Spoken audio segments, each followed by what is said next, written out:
Welcome to your daily dose. My name is Robert. Today I'm joined by my friend. I'm happy to call him a friend, David Mickey Evans, the director of The Sandlot. How you doing, Dave? I'm doing great. It's another beautiful day here in paradise, Robert. I have no complaints. You're Zero. you're you're busy. You're busy as the sixth letter of the alphabet. Oh wait, did I get it wrong? A, B, C, D, E, F. Yeah, I got it right. No, no, you did it. Did I You hear it? nailed it. That was a guess.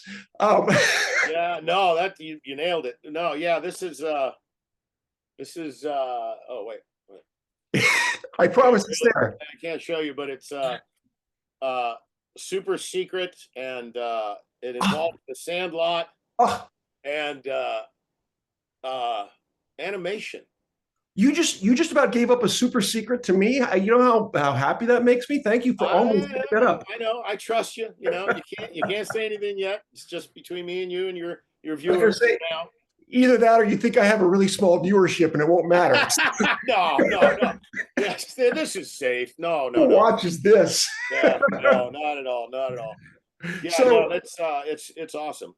the word on your hat is where I wanted to start with. It's legends, right? And it's such a big part of the film, the epic nature of it. I mean, 30 plus years later, here we are talking about it, celebrating it. It's still growing, it's still living.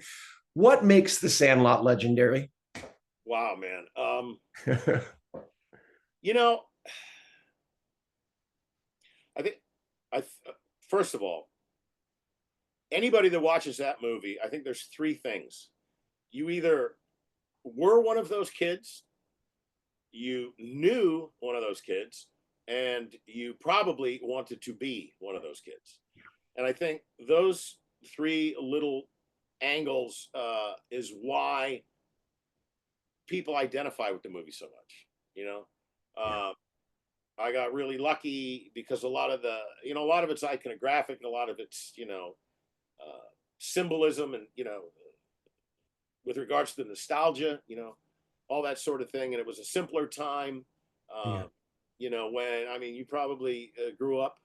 I'm probably a little older than you, but you probably grew up the same way. You'd leave in the summers. You'd leave your house when Yeah.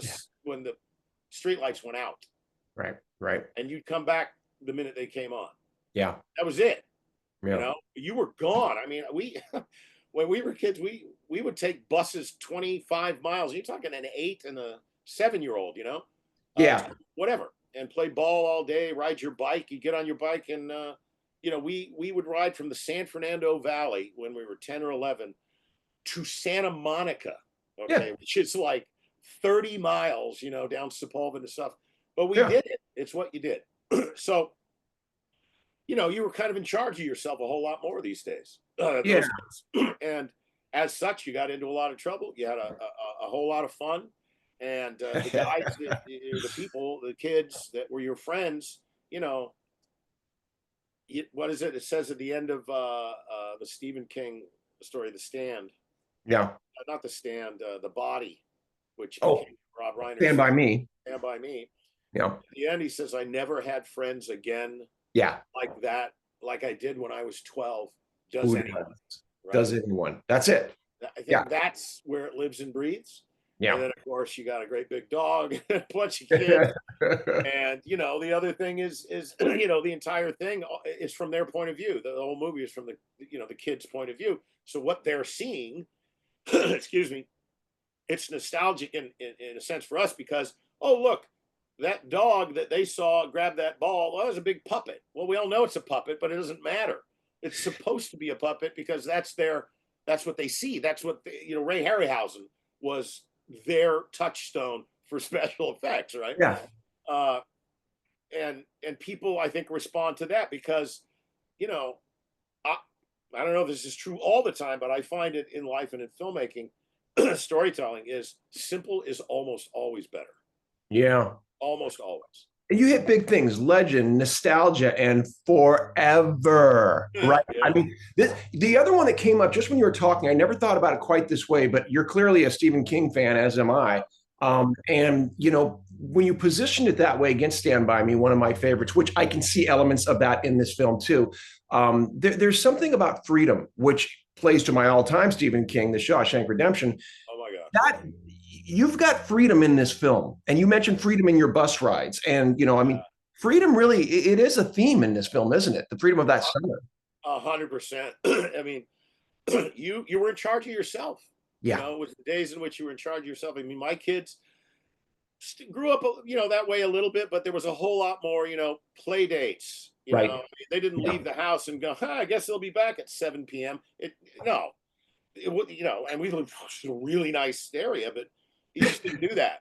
I'll give you a quick story. We live in a pretty nice place too here in Walnut Creek. My wife, to my 15-year-old son last night, going to take the trash out of the house to the curb.